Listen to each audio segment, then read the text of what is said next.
the Niners, the Rams, they'll clash in the NFC. The guy to captain in this DFS showdown is... Yeah, I'm going to go to the San Francisco side. I mean, I'm just going to say Deebo Samuel. I think that there's enough sort of fear here with, him getting banged up at the end of the last game and just, is the Rams going to be able to shut down this San Francisco team that I think people might not be scared off him, just that he's going to not be quite as high owned as he should be. This is a player that's obviously, produced, for being realistic, produced at near the same rate as Cooper Kupp this year, just in terms of fantasy production and upside. Obviously, Cooper Kupp a little bit more consistent, but what Deebo can do in a game like this and in a spot like this with both the rushing attempts and the passing attempts, I think that's where you go. You could just certainly make a case for George Kittle as well, but look, you need a little bit of safety in your life, and Deebo's workload right now is basically up there. He's $3,000 off of Kupp too, so with all the ownership that Kupp's going to get, it's going to give you good leverage off those lineups too. Look, he catches passes, he runs, he's versatile. We know that. Reid, who are you going to captain? Yeah, I think the first choice would be Deebo because he's not that expensive, right? At $15K, what he does, he's essentially a hybrid player. So I'm with Geoff on that one. George Kittle does present some value because of what San Francisco likes to do against, especially against the Los Angeles Rams. And we've seen it over the past couple of times as you attack the middle. That's what you do against the Rams defense. And what does George Kittle do? What has he done throughout this entire year other than slice and dice teams between the hashes? And if you're going to want to win, right, if Shanahan's going to want to, I guess, provide a different type of game plan than what he did in the first two, and he's mentioned this, guys, a couple of times, right? I want to run the ball 40 plus times. That's how we win these games. That's how we beat the Rams. Maybe he flips the script. Maybe he goes and he says, I'm going to pass it a ton with Jimmy G and roll the dice there. Probably not, but if that's the case, George Kittle does present value, and Deebo and George Kittle don't have good correlation, so I think you have to choose one or the other. Pierce, any chance you're going with a Ram here? How about choose no player and go with the defense? Reid talked about how they have to run the ball 40 times in San Francisco to win the game. Well, they have to run the ball 40 times and play some solid defense as well. And we've seen San Francisco's defense step up. They got a touchdown last week. I'm not saying they're going to score another touchdown, but it is a possibility. And if they do, you're going to save money and you get that touchdown in your captain spot. You look at what they did the last time they faced Los Angeles, a 40% pressure rate. That means sacks. That means possible turnovers. We've seen Matt Stafford whittle under pressure, and we've seen Los Angeles be inconsistent pretty much the entire season. So I think there definitely should be a strong consideration of the San Francisco defense. The upside and the value is there. Well, and plus when the contest starts, you get those early 15 points, and who doesn't want a slice of first place? Pierce, let's stay with you. Favorite quarterback, is it Matt Stafford or Jimmy Garoppolo? I'm going to go with the quarterback prop here, and that quarterback prop is going to be Jimmy Garoppolo. Well, so he's not my favorite, obviously. Jimmy Garoppolo under 236 yards. Yesterday, the line was at 225. It's already gone up 10, so I'll take the under here with Garoppolo. He's held together with tape, as Reid mentioned. They're going to try to run the ball. There's no reason really to pass a lot. I don't see it working out for them whatsoever against a pretty solid Los Angeles team that's going to be one-dimensional. They know, San Francisco knows that you can't ask for Jimmy to throw the ball a lot, and they have to limit what he's going to be able to do. So that's going to limit his yardage. And then the Rams on the other side are going to know that he's going to be limited in what he can do. He can just basically check down. So you key in on those check downs. I don't think there's going to be any yards here from Jimmy Garoppolo. So by default, you play Matt Stafford. Reid, top prop for a QB. Yeah, Johnny Hekker, 1-for-1 for no. Look, I'm sure there's going to be some sort of special teams trickery in this one. But I'll go with I'm with Pierce. I'm going under on Jimmy Garoppolo as well as Matt Stafford. I think this is going to be a pretty close competed game in this matchup. We've seen these two teams obviously meet. 49ers have gotten the best of them, and Stafford hasn't gone over 250 yards. So if you're not necessarily loving the Jimmy G and you don't want to stay away, I also think going under on Matt Stafford works just as well. Garoppolo, Stafford, Geoff, you have a favorite prop here?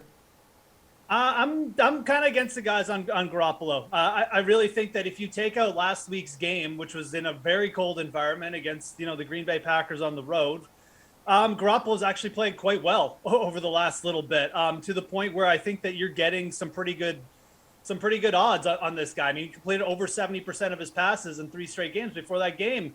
I like the over on his completions, over 20.5, plus 100. We're getting plus odds here. Look. The last time these two teams played, Jimmy Garoppolo had 23 completions. It was a close game. San Francisco had to pass the ball a little bit more. We get over 30 pass attempts from Jimmy Garoppolo.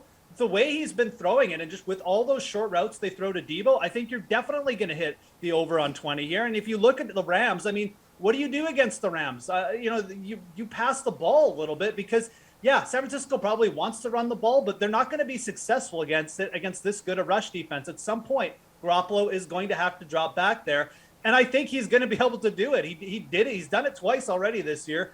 Well, he definitely did in that one game. I can't remember if he started the other game. He might have been out for that one. But anyways, we have some good history to fall back on. The Rams' pass defense is more gettable than the rush defense, and I like the over on the completions for Jimmy G this week. You've got Cam Akers. You've obviously got Elijah Mitchell. Reid, how about a prop that you believe one of the running backs is going to hit this weekend? Well, you also got PlayStation Michelle as well. And all joking aside, I think he's going to be a factor in this game. Cam Akers, 2 fumbles against Tampa Bay, one that was pivotal towards the end of that game. And that's why I'm going under Cam Akers, 59.5 rushing yards.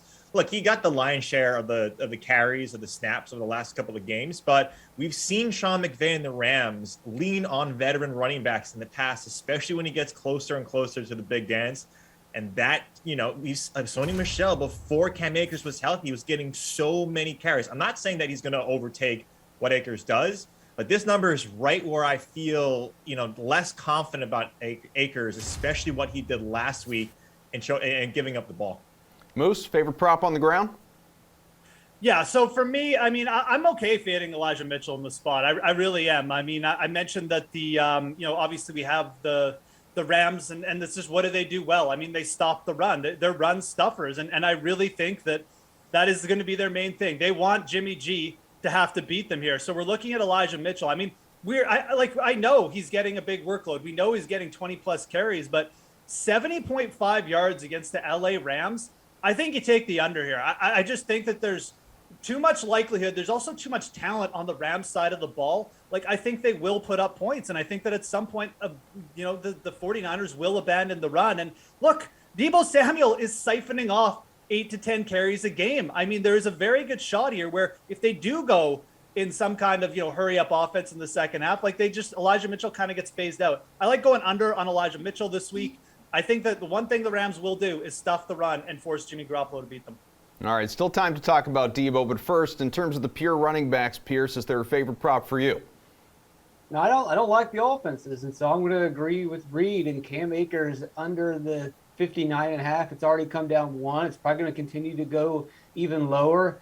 It's amazing that he's back, but he hasn't looked amazing in his 2 playoff games against playoff defenses. 3.0 yards or 2.0 yards per carry, 3.2 yards per carry in that game. He's facing a San Francisco defense that's one of the best in the league. Second in allowing 3.5 adjusted rushing yards from the line of scrimmage. He's not getting it done. He's facing a tough team, and he's 1 fumble away from going to the bench. If he fumbles once, he's not getting back on the field, and you've just won your bet. Jeff, you were just talking quite a bit about Deebo Samuel. Is it possible the best prop for a receiver to hit is actually a rushing prop? Of course, naturally, we're talking about Deebo and what he's been able to do. I mean, DraftKings Sportsbook has the over-under right now at 70.5 rushing yards. Yeah, no, I mean, I wouldn't touch Debo at 70.5. I think that's Elijah Mitchell's rushing prop. Debo's at 39. No, I read it wrong. You got it. Sense. That's all right. But, I mean, 39.5 is interesting. I would rather go to Debo's reception props here. I really would. Again, I think this is the spot where San Francisco, late in this game, it's probably going to be close. They're going to have to unleash it a little bit more, probably than they want to. And I think the one thing that we have seen second half of the year, Deebo Samuel has had some really, really low receiving props. And I think you can go over on both his receptions and his yardage total. I like his yardage total more, 51.5. For the simple fact that Deebo Samuel can hit this for us on 2 catches. He catches 1 ball around the line of scrimmage, and then he's gone. 51.5. We've been doing it all year. When it's this low on Deebo Samuel, take his over on his receiving props, because even if he only gets 5 targets, he's gone over this most of the time. So go over on Deebo Samuel, but go over on the receiving props rather than the rushing this week. It's just the better matchup. Pearce, as it says on the screen, what prop are you looking at for wide receivers? Cooper Kupp, I don't read the graphics, man. I'm focused on saying the words, okay? Cooper Kupp over 102. I know the number seems high, but it's Kupp. It's really not that high in a game where they're probably not going to be able to run the ball. They're going to have to lean more on the pass. They'll lean more on Cooper Kupp. I think the biggest takeaway from this segment is none of us are really bullish on the offenses here. He's probably the only guy that we can trust. I think when Geoff is doubting Eli Mitchell, that tells you everything you need to know. Right. So you just go ahead with the one guy we can trust, which is Kupp. What about you, I will Reid? say it's interesting. It's interesting Go that ahead. Debo is exactly, his receiving prop is exactly half of Kupp's, and Pearce still likes the over. Interesting. Wonder if Pearce is being a little square here, potentially. Yeah. No, like I think Deebo Samuel is fine. If you look at his yards per carry, which is Pierce's favorite stat of the 2020 of this season, right? Of 2021-2022 season. It worked out for Derrick Henry, didn't it? Yeah, exactly. I mean, look at what he's done. Look at what he's done against the Rams. 6.4 yards per carry. And he's hit that prop so often, 10 carries in back-to-back games. But I'm going to Byron Pringle. Byron Pringle over his receiving. I think it's in like the high 30s and or mid 30s, excuse me. And we'll see it fluctuate maybe a little bit. But look at what this guy has done over the past few games, right? In terms of his target share in this matchup. That's the AFC. I'll get to the AFC. I'll stay with the NFC and I'll go with Deebo Samuel because I'm all over the place, apparently.